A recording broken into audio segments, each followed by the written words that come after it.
Halo teman-teman, sekarang saya akan memantau perkembangan proyek kereta cepat Jakarta-Bandung sejauh 1,3 km dari Gado Bangkong sampai Padalarang bagian timur yang di atas tol Cipularang.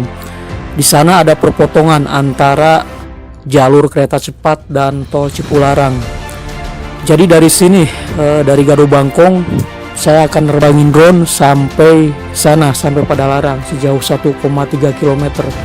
Oke, dan ini video sebelumnya sengaja saya sertakan biar tidak ada momen yang tertinggal. Tapi dipercepat biar tidak bosen.